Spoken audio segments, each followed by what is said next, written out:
नमस्कार।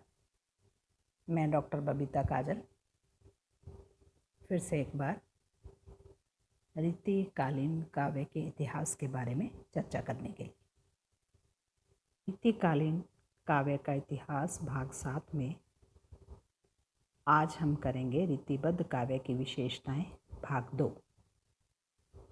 इससे पहले रीतिबद्ध काव्य की कुछ विशेषताएं हम कर चुके हैं, बाकी हम शेष विशेषताएं आज इस वीडियो के भाग में करेंगे। रीतिबद्ध काव्य की विशेषताओं में हम आचार्यत्व या रीति विवेचन की चर्चा इससे पहले वाले वीडियो में कर चुके हैं। हम अब बाकी जो शेष विशेषताएं हैं उन पर बात करेंगे। अगली विशेषता हम देखते हैं तो रीतिबद्ध काव्य की है, वह है श्रृंगार वर्णन। जैसा कि हम जानते हैं, इन कवियों ने एक ओर काव्य शास्त्र के बंधनों का निर्वाह किया, दूसरी ओर आश्रयदाताओं की विलासिता को प्रोत्साहन देने के लिए श्रृंगार की प्रवृत्ति को अपनाया। इस तरह से इस काल में लिखे गए काव्य का 90% भाग श्रृंगार रस में डूबा हुआ है। घोर पतन के युग में जो भौतिक शक्ति व सुख साधनों में डूबे हुए थे, सामंत और हिंदू और मुसलमान दोनों पराभव में थे और नतमस्तक थे, और एक तरह से नारी इनके विलास का केंद्र थी, इसलिए श्रृंगार की प्रधानता थी। शास्त्रीय दृष्टि से श्रृंगार के आलंबन, नायक नायिका के भेदोपभेद, उद्दीपक, अनुभावों के विविध रूप, संचारी या संयोग के अंतर्गत वर्णित भाव और वियोग के अंतर्गत विभिन्न काम दशाओं के समृद्ध बिंबों से इन कवियों ने रीति काव्य को संपन्न किया। और श्रृंगार के दोनों ही रूप इस काव्य में मिलते हैं, संयोग वर्णन, वियोग वर्णन, आलंबन सौंदर्य, नायिका की चेष्टाएं व अनुभूतियां। एक उदाहरण देखिए। कुंदन को रंग फीको लगे, झलके ऐसो आंगन चारु गुराई, आंखिन में अलसानी चितौनी में मंजू विलासन की सरसाई। मतीराम की ये पंक्तियां हैं जिसमें वे नायिका के सौंदर्य का वर्णन कर रहे हैं।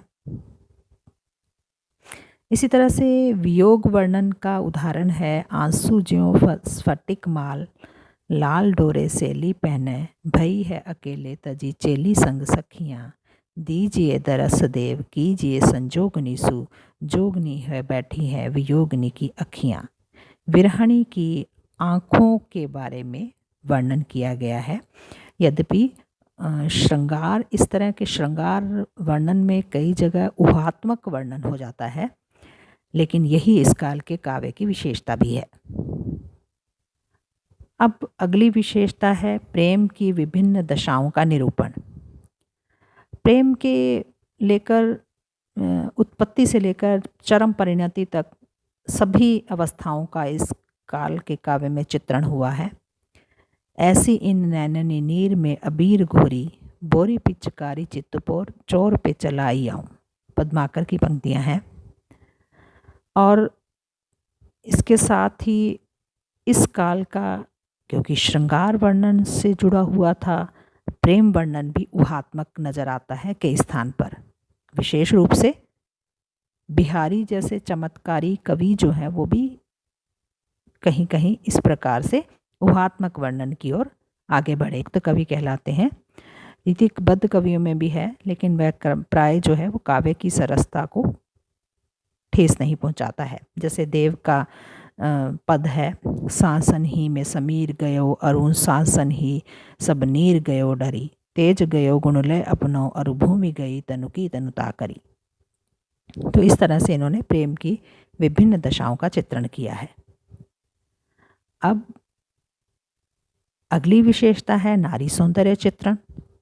श्रृंगार वर्णन, प्रेम की विभिन्न दशाओं का निरूपण और नारी का सौंदर्य चित्रण, ये आपस में गहरे जुड़ी हुई विशेषताएं हैं। नारी के प्रति इस काल में सामंती दृष्टि थी। नारी के रूप चित्रण को ही ज़्यादा महत्व दिया। हजारी प्रसाद द्विवेदी ने जैसा कि कहा भी है उनके शब्दों में, श्रृंगारकालीन काव्य में नारी कोई व्यक्ति या समाज के संगठन की इकाई नहीं है, बल्कि सब प्रकार की मर्यादाओं के बंधन से यथासंभव मुक्त विलास का एक उपकरण मात्र है। तो इस तरह से नारी के प्रति इस समय उपभोग परक दृष्टिकोण था। अगली विशेषता है प्रकृति का उद्दीपन रूप में वर्णन। षट ऋतु वर्णन 12 मासा ग्रंथों की रचना यद्यपि इस काल में भी हुई है, लेकिन इसके बावजूद भी प्रकृति का चित्रण स्वतंत्र रूप से नहीं मिलता। प्रकृति के विभिन्न अंगों में से उनकी दृष्टि विशेषतः विभिन्न ऋतुओं के कामोद्दीपक वैभव पर ही पड़ी है। तो इस तरह से प्रकृति का आलंबन रूप नहीं है, प्रकृति का केवल उद्दीपक रूप के वर्णन है। सांझ के सलोने घन अंबुज सुरंगन सो कैसे के अनंग अंग अंगनि सताऊ उते, या फिर काहू बिरह की कही मानी खेती जो पे दई जग में दई ते दया सागर कहाऊ ते पावस बनायो तो न विरह बनाऊ ते जो विरह बनायो तो न पावस बनाऊ ते। इस तरह से पद्माकर कवि वर्षा ऋतु का जो चित्रण कर रहे हैं वो विरह से जोड़कर कर रहे हैं, स्वतंत्र चित्रण नहीं कर। आज के लिए इतना ही। कुछ और विशेषताओं के बारे में बात करेंगे हम अगले वीडियो में। धन्यवाद।